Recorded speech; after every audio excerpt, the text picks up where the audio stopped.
चलो, thank you. Give me water if you can. So this is Napoleon we were talking about yesterday. Next with me. 1 minute. Back cancel. Yes. So this is about his early life. Okay. That he belonged to basically an Italian family जो Corsica में रह रहे थे almost 200 years से, है ना? और उनके जो फादर थे he was a lawyer by profession, ठीक है? और बाद में इन्होंने मिलिट्री स्कूल में अपना इन्होंने एजुकेशन ली है एंड सिंस ये आउट ऑफ फ्रांस रहे हैं बहुत टाइम के लिए, so what was happening is इनका जो accent था, I already told you it was not the French accent. Okay, so wait, about his marriage also we had discussed. All the best.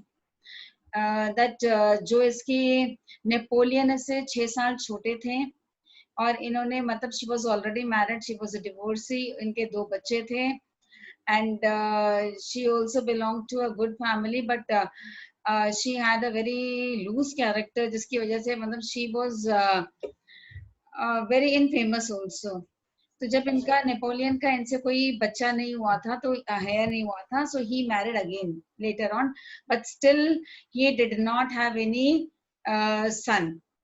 But अगर आप देखोगे कि इसके जो बेटे हैं जोसेफिन, उसकी वजह से ये 5 जो करंट रॉयल हाउसेस हैं यूरोप में उनके ये एंसेस्टर हैं.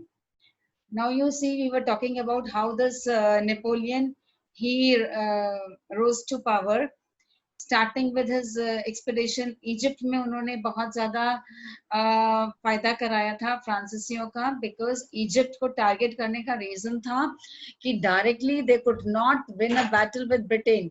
So what Napoleon had suggested was कि वो लोग इजिप्ट को कैप्चर करेंगे जिसकी वजह से इंग्लैंड को जो उनकी कॉलोनी है इंडिया में उसमें प्रॉब्लम होगी. ठीक है. So while over here initially जो है नेपोलियन ने बहुत सारी जीत हासिल की तो बहुत ही वाज ट्रीटेड लाइक, जब स्टोरीज आती थी पेरिस में तो he was treated as a hero but finally in the battle of Nile he was defeated. But ये जो है नेपोलियन ने ये जो खबर आने से पहले ही डिसाइडेड टू रीच फ्रांस. तो जब ये पेरिस पहुंचता है ये लोगों को पता नहीं था कि अपना आखिरी बैटल हार चुका है तो इसको एक हीरो की वेलकम मिलती है. तो when he comes over here he senses कि लोग जो थे वो जो डायरेक्टरी का शासन है उससे वो ज्यादा खुश नहीं थे तो इसने यहाँ पे उसने एक विद्रोह किया और इसने डायरेक्टरी के शासन को खत्म कर दिया. एंड देन 3 काउंसिल्स का शासन स्टार्ट हुआ जिसमें he was the first council. तो धीरे धीरे क्या कर रहा है कि इनिशियली ये इलेक्शन से होना था but later on he was made council for life. ठीक है, 1802 में. But after 2 years Napoleon decides कि अगर उसको अपने जो रेवोल्यूशन के टाइम पे जो भी चेंजेस आ रहे हैं फ्रांस में तो उसको अगर प्रोटेक्ट करना है और अपनी जो उसने जो भी सोचा है अगर उसको he wants to enforce for that he has to maintain some kind of rule, authoritative rule in France. So what he is doing now is after 2 years he is proclaiming himself as the emperor of France. तो जो Napoleon की domestic policy है that will be under 2 heads. One is when he is the council. First council के रूप में भी उसने काम किया था. This is carried on later in when he becomes the emperor of France. So when he is the first council, the first thing he does is, आपको कल भी we were discussing about it, he establishes the Bank of France, जिसने लोगों की परेशानियों को दूर करने में बहुत ज्यादा मदद की थी. Because you all know French Revolution का main जो reason था that was the economic. The second thing जो था आपने देखा है French Revolution के time पे the conflict was with the nobility and with the church both. तो ये जो नेपोलियन ने इसको जो because all said and done बेटे जो आम जनता है वो बहुत देर तक धर्म से दूर नहीं रह सकती है. So he had to find a solution to this, you know.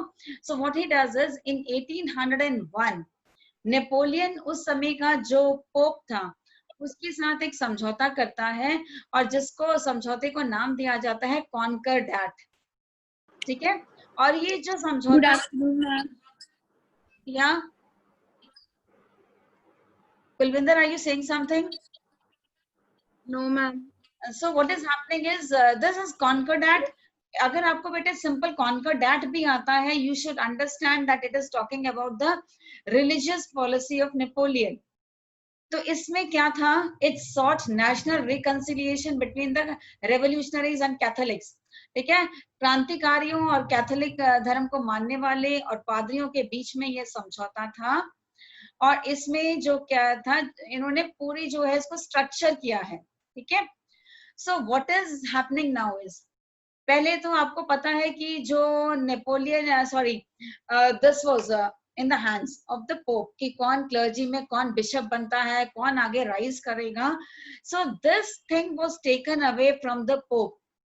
Now the first council, that is Napoleon nominate करेगा कौन बिशप वगैरह बनेगा, means जितनी भी nominations होंगी that would be through the state now, ठीक है। तो church is not independent anymore. Secondly उसने पोप ने ये एक्सेप्ट कर लिया कि जो प्रॉपर्टी उनकी जब्त कर ली गई है वो उसको वापस नहीं मांगेंगे, ही एक्सेप्टेड दैट, ठीक है। और इसकी एवज में कंपनसेशन क्या देने वाला है Napoleon, because what is going to happen is, पहले जो चर्च अपने खर्चे निकालती थी that was from the taxes, ठीक है। नाउ आप टैक्स ले नहीं सकते हो, तो इसके लिए क्या करता है Napoleon, decides to give salaries to the clergy now. So by this agreement what is happening is, one, जो चर्च और जो रेवोल्यूशनरीज क्रांतिकारियों के बीच में अभी तक जो इनकी लड़ाई चल रही थी, आपने देखा भी था when we were talking of reign of terror, आपको पिक्चर्स भी दिखाई गई थी कि किस तरह से ये लोग क्लर्जी को अटैक कर रहे हैं। तो उस चीज का अंत किया था नेपोलियन ने, ठीक है। Now he started his education system. Amanjot, can you hear me? Somebody has raised a hand. It's a request to all of you, beta, agar aapko you have any issues that are coming up, please don't speak in between or you raise your hands because I will not be able to see. आप मैं screen share बेटे मैं नहीं कर पाऊंगी आपको address अभी, तो आप मैसेजेस डाल देना, I will look up the chat box, ठीक है बेटे। So now what is happening is Napoleon ने एजुकेशन सिस्टम को पूरा रीऑर्गेनाइज कर दिया, ठीक है। तो ही स्टार्टेड दिस लाइसीज। लाइसीज क्या थे? दीज वर द बेटा एजुकेशनल इंस्टीट्यूशंस थे जहां पर जो मोस्ट टैलेंटेड स्टूडेंट्स थे फ्रांस के, वो यहाँ पर आके पढ़ते थे। और साथ में इन बच्चों को उसने दिया था कि फाइनेंशियल असिस्टेंस। कई बहुत ब्रिलियंट लोग होते हैं, उनके पास पैसे नहीं होते पढ़ने के लिए, तो this support the state decided to provide to the students. In fact अगर आप देखोगे एक तरह से Napoleon through this education system वो अपने देश के लिए न्यू ब्यूरोक्रेट्स, ऐसे लोग, क्योंकि nobility is out of question now, तो शासन चलाना है तो हमें एजुकेटेड लोग चाहिए, तो वो इस तरह के लोगों को ट्रेन करने की कोशिश करेगा नेपोलियन, ठीक है। Actually what is lycee was, it was a link between the university and school, जिसको हम सेकेंडरी स्कूल कहते हो ना आप, वो स्कूल है ये, ठीक है। तो इसमें जो फर्स्ट लीज था ये एस्टैब्लिश हुआ 1801 में। I am exactly not sure about the pronunciation. I will look up and I will tell you, because French में जो लिखा जाता है, pronounce करते हैं, these are two different things in this language. So now for now I am calling it lease, but I will look up the इसका क्या exact इसका pronunciation है, वो आपसे मैं कल बता दूंगी, ठीक है। तो first lease was established in 1801, ठीक है। और इसमें क्या था, वो ऑलरेडी वी हैव टॉक्ड कि most talented students were taken, और इसको 3 तरह के ये स्कूल्स बनाए गए थे। अब जो इसमें एक तो फर्स्ट हमने देखा क्या है, क्लासिकल स्टडीज, जो हिस्ट्री है पुरानी, तो उसके बारे में जो भी किताबें ग्रंथ लिखे गए हैं उसका अध्ययन करना, मॉडर्न स्टडीज आप समझ रहे हो कि जो लेटेस्ट साइंटिफिक डेवलपमेंट्स या जो भी हो रहा है लेटेस्ट उसको पढ़ना, एंड साइंस एंड टेक्नोलॉजी। ये इस तरह के 3 तरह के स्कूल्स इसने बनाए थे ड्यूरिंग हिज दिस। और इसमें क्या हो रहा था कि यहाँ पर जो बच्चे हैं वो 7 साल के लिए एनरोल होते थे। See this is one of the lease. Okay, now जो रिफॉर्म्स हैं इसमें जो है इसने एलिमेंट्री एजुकेशन को अभी नहीं छेड़ा था, ठीक है, बट इसने मेन जो रिफॉर्म्स हमारे आ रहे हैं they are coming in the secondary education. और इस टाइम पर क्योंकि they could choose either you go for a military career or you go for a civil career, that is up to the student, but either way आप कुछ भी choose करोगे, Napoleon ensured that कि आपको employment guaranteed होगी, ठीक है। सो इन 1808 Napoleon ने फ्रांस में एक इंपीरियल यूनिवर्सिटी एस्टैब्लिश की थी, and this became the ultimate major of centralisation. अब ये यूनिवर्सिटी क्या कर रही है बेटा, it retain control over all aspects of education. इसको ध्यान से सुनो, teachers were required to swear on oath of loyalty to the state and Napoleon. ये जो यूनिवर्सिटी है एक तरह से ये सारा जो है एजुकेशन सिस्टम है उसको कंट्रोल करेगा। किसी को क्या पढ़ना है, क्या करना है, everything will be decided by this university, which ultimately would be under the control of Napoleon, ठीक है। और यहाँ पे जो टीचर्स थे उन सबको ये कहा जाता था कि वो ओथ ऑफ लॉयल्टी, वफादारी की सौगंध लेंगे towards the state and Napoleon, कि कोई भी व्यक्ति ऐसी चीज नहीं पढ़ाएगा यहाँ पर जो नेपोलियन या स्टेट के विरुद्ध होगा। Okay, now besides this you see people are so ahead of their times. उसने टीचर ट्रेनिंग स्कूल्स भी एस्टैब्लिश किए, like the ones you are having in the form of BEd colleges now, ठीक है। इनको normal schools कहा जाता था, and यहाँ पर टीचर ट्रेनिंग हो रही है और टीचर्स को रिवॉर्ड दिया जाता था कि वो जो है स्पेशल स्टूडेंट्स जो हैं, इंटेलिजेंट स्टूडेंट्स हैं, उनके टैलेंट को उभारें और उन पे फोकस करें, ठीक है। So this is how he is training an entire generation. Napoleon अपना फोकस कर रहा है। Now coming to women education, अगर हम बात करते हैं कि इंडिया में ही औरतों की स्थिति बहुत अच्छी नहीं थी, but it has been world wide. तो इवन ड्यूरिंग द नेपोलियन ने भी जब बहुत सारे सुधार किए, उन्होंने स्त्रियों की या लड़कियों की शिक्षा के ऊपर बहुत ज्यादा जोर नहीं दिया, ठीक है। उनका ये था जो लड़कियां हैं उनको सिर्फ ऐसे काम सिखाए जाएं जैसे सिलाई कढ़ाई हो गया, ठीक है, कपड़ा बुनना हो गया, कुकिंग हो गया, डांसिंग हो गई, ऐसे काम जिससे वो औरतें जो हैं अच्छे हस्बैंड्स ढूंढ सकें और साथ में ही वो अच्छी वाइफ्स बन सकें, ठीक है। तो कहीं पे भी वो औरतों को इक्वालिटी का दर्जे देने की बात नहीं कर रहा है नेपोलियन। इन 1804 ये जो पिक्चर देखोगे, नेपोलियन ने अपने आप को फ्रांस का बादशाह या एम्परर ऑफ फ्रांस या emperor of, actually you see now what is happening is he is declaring himself emperor of the French, means people, लोगों का सम्राट है, ना कि कंट्री का कर रहा है अपने आप को।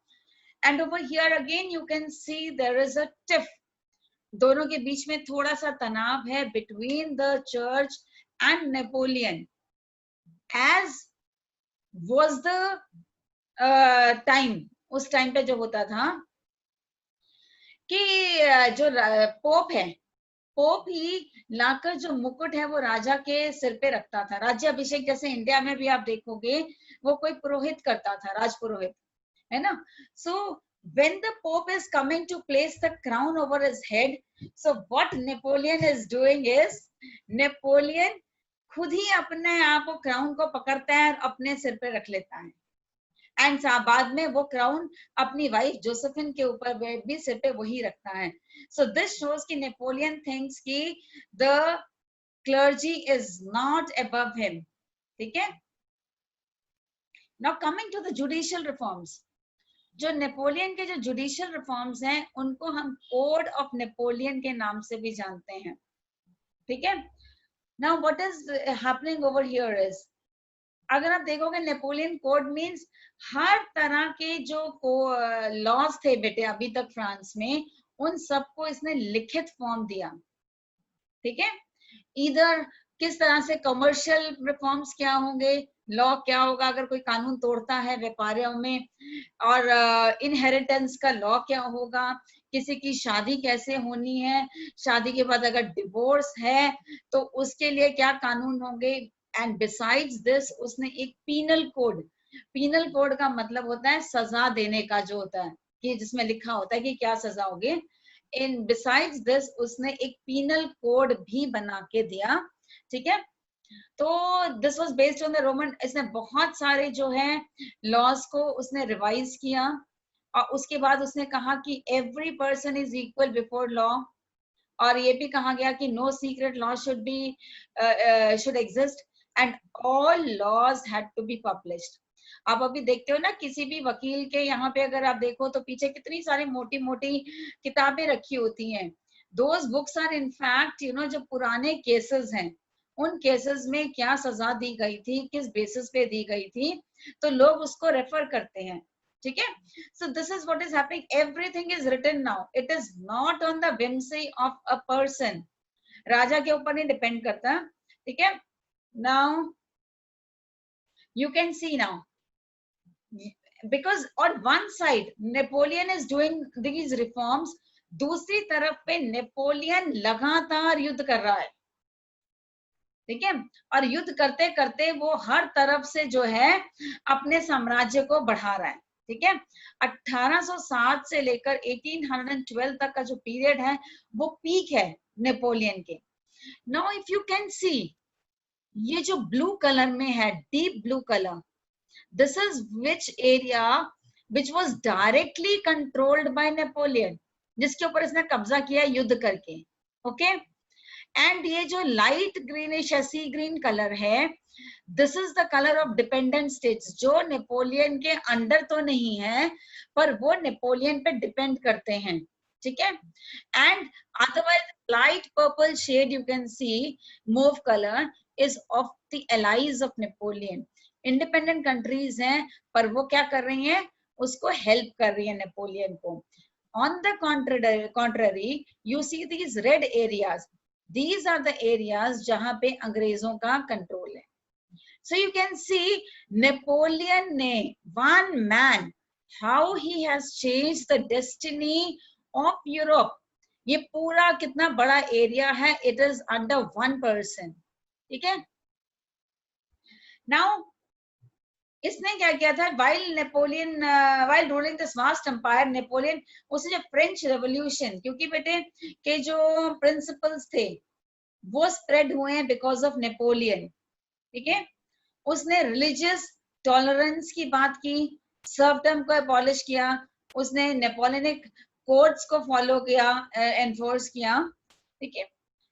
सो now these are certain wars, there were many. अब देखो एक बात है, एक तरफ तो नेपोलियन अपने आप को एक्सपैंड कर रहा है, ठीक है, दूसरी तरफ वो ताकतें, इंग्लैंड भी तो बेटे शांत नहीं बैठने वाला है ना, अकेला England does not have the power at this juncture कि वो नेपोलियन से पंगा ले सके। So what they are doing is all these countries are getting together, coalition होता है मतलब समझौता करना, इकट्ठे होना। तो नेपोलियन को हराने के लिए repeatedly there have been coalitions, और वो लोग नेपोलियन के साथ युद्ध कर रहे हैं उसको हराने के लिए, ठीक है। अगर आप देखो Austria, Russia, France, sorry England, they are all trying कि किसी तरह से ये इसको हरा सके। So over here now let me see, now coming to a very important thing, I have been telling you one thing from the very beginning, that अगर आप वैसे देखो before Napoleon also these two powers were very balanced, बराबर की टक्कर देते थे England और फ्रांस एक दूसरे को, ठीक है। Now England started having an edge. England ने कहां से फायदा उनको हुआ कि इंग्लैंड के यहाँ पे इंडस्ट्रियल रेवोल्यूशन हो गया। इंडस्ट्रियल रेवोल्यूशन होने के बाद इंग्लैंड ने बहुत सारे देशों में अपनी कॉलोनीज एस्टैब्लिश कर दी, जैसे इंडिया पे भी उन्होंने कब्जा किया था। तो ये कॉलोनीज से ये पैसा लेकर ये अपने आप को, आर्मी को ये पैसा करके इसको इम्प्रूव करते चले जा रहे हैं। Now what is happening is otherwise अगर आप देखो यूनाइटेड किंगडम का जो इंग्लैंड का जो बेटा ये पूरा रवैया रहा है, later on also you will see उसको एक वर्ड दिया गया था, that is the word is splendid isolation, ठीक है। आइसोलेशन का मतलब होता है अपने आप को अलग थलग रखना। तो इंग्लैंड क्या कर रहा था, वो सिर्फ व्यापार में इंटरेस्टेड था। उसका मुद्दा था कि मैं ज्यादा से ज्यादा व्यापार करके अपनी जो कॉलोनीज है वहां से वो पैसा लेकर आए। वो लीस्ट बॉदर्ड था यूरोप में क्या हो रहा है। यूरोप में बहुत सारी कंट्रीज आपस में लड़ती हैं, but England does not want to interfere with anything. तो तभी नेपोलियन एक वर्ड यूज करता है for United Kingdom, he calls that England a nation of shopkeepers, ठीक है, दुकानदारों का देश, व्यापारियों का देश। तो जब भी देखता है कि इंग्लैंड को हराने का एक ही तरीका है, because if you see England को और फ्रांस में अगर सिर्फ इतना सा ये सी तो एक वो डिफरेंस दे रहा है ना बेटे, there is not much of difference between both the countries. Napoleon इतना स्ट्रांग हो गया था, any day he could cross over. But यहाँ पे देयर वाज अनदर प्रॉब्लम कि इंग्लैंड की जो नौसेना थी वो बहुत ही पावरफुल थी, they had a very strong navy. So Napoleon could never think of crossing and attacking. So what he thinks, वो एक और तरीका अपनाता है, क्योंकि वो मानता था कि जो इंग्लैंड है is a nation of shopkeepers. तो वो कानून बनाना शुरू करता है। और कानून क्या होता है कि वो रूल बनाता है कि इंग्लैंड में बनी हुई कोई भी चीज फ्रांस में नहीं बेची जाएगी। They would stop importing British goods, ठीक है। तो उससे इसको लगा कि इनको बहुत ज्यादा प्रॉब्लम आएगी।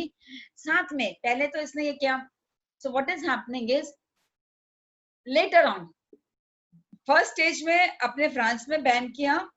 उसके बाद उसने उन सारी कंट्रीज को जो इसके दोस्त थे, जिनके ऊपर इसका इन्फ्लुएंस था नेपोलियन का, इसने उनके ऊपर भी ये दबाव डाला कि वो लोग इंग्लैंड का सामान आने नहीं देंगे।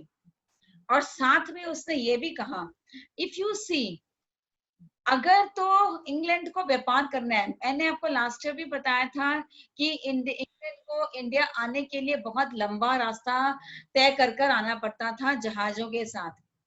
तो इतना फ्यूल तो इनके पास नहीं हो सकता था ना, तो इनको कहीं ना कहीं बीच में रुक के बंदरगाहों पे इनको ईंधन भी लेना होता था, रेस्टिंग भी होती थी, कुछ चेंजेस करने होंगे, रिपेयर्स वगैरह।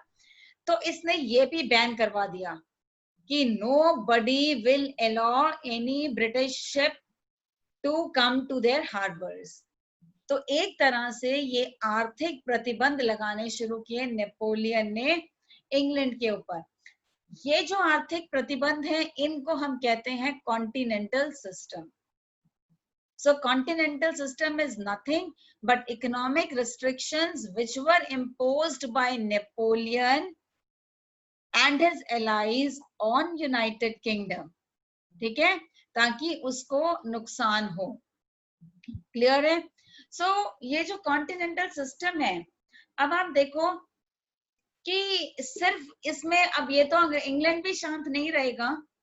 Similarly you will see that Britain also started ऐसे कानून उन्होंने भी लगा लिए और उन्होंने भी प्रतिबंध लगा दिए कि फ्रांस का कोई भी सामान इंग्लैंड और उसके जो दोस्त देश हैं उस वहां पे नहीं बेचा जाएगा।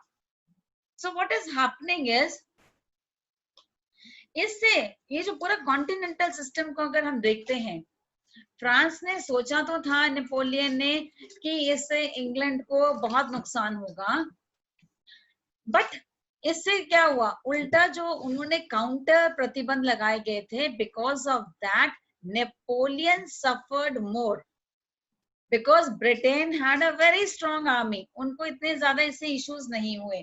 So this was the continental system and this is Napoleon's empire. I've already talked about you. Now coming to the downfall, बहुत सारे युद्धों में, we are not talking about his wars over here right now. So the last war in 1812, Napoleon एक बहुत ही ambitious plan बनाता है Russia को invade करने का. ठीक है, तो रशिया को इन्वेड करने के लिए वो अपनी बहुत बड़ी सेना लेकर मार्च करता है नेपोलियन. ठीक है, और वो ये मानता था कि because Napoleon was very quick, उसको था कि बहुत जल्दी जल्दी मैं युद्ध करूंगा और इनको मैं हरा दूंगा. बट उल्टा हुआ, जो रशियंस थे इन्होंने बहुत ही इसको एक बिफिटिंग रिप्लाई दिया, और उन्होंने थोड़ा सा तो उन्होंने पहले स्टार्टिंग में युद्ध किया, बट उसके बाद what they did was they started to move back. ठीक है, अब जब मूव बैक कर रहे थे, they were very smart, they had some strategy in mind. पीछे जाते जाते जो गांव और जो शहर वो छोड़ के जा रहे थे, वो उनको जलाते हुए गए. So what was happening is, जब नेपोलियन की आर्मी किसी भी गांव में जिसको ये जीतती थी पहुंचते थे, वहां पर ऑलरेडी सारा कुछ इन्होंने जला दिया होता था. तो नेपोलियन की आर्मी के पास कुछ भी नहीं था खाने के लिए. So now what is happening? इस टाइम पर जब ये लोग ये कर रहे थे, तो ये पहुंचते हैं रशियन कैपिटल मॉस्को. अब मॉस्को भी पहुंच के इनको ये लगता है कि अब तो हमारे पास कुछ भी नहीं, you can see everything is burning. So Napoleon realises कि उसके पास ना तो अपनी आर्मी को रखने की जगह है, ना ही खिलाने की. तो इसलिए वो उनको कहता है कि let's go back. But going back is again a mistake, क्योंकि बेटे अगर आप थोड़ी सी ज्योग्राफी अगर आपको पता है, Russia is a country of very extreme winters, very very extreme winters. तो उस टाइम पर यहाँ पर विंटर सीजन स्टार्ट हो गया, जिसकी वजह से हजारों की संख्या में जो थे नेपोलियन की आर्मी, वो यहाँ पर मारी गई. इन द सेम टाइम जब इन लोगों ने देखा कि नेपोलियन का बुरा हाल हो रहा है रशिया में, तो इन लोगों ने, कंट्रीज ने, ब्रिटेन, ऑस्ट्रिया, रशिया और प्रशिया ने इकट्ठे होकर इसकी आर्मी को इन्होंने हरा दिया. नेपोलियन वापस फ्रांस जाके एक आर्मी को दोबारा से वो करना चाहता है raise, but by that time Paris को कैप्चर कर लिया होता है, और नेपोलियन को भी पकड़कर गिरफ्तार कर देते हैं, और इसको एक छोटी सी आइलैंड है, सीधस आइलैंड, एल्बा, यहाँ पर इसको गिरफ्तार करके भेज दिया जाता है. ठीक है, so when is over here, in the mean time Napoleon को जैसे ये भेजते हैं, तो ये जो राजा लोग थे, ये यहाँ पर दोबारा से राजतंत्र की स्थापना करना चाहते हैं इन फ्रांस, और लुइस 18 को यहाँ का शासक बना दिया जाता है 1814 में.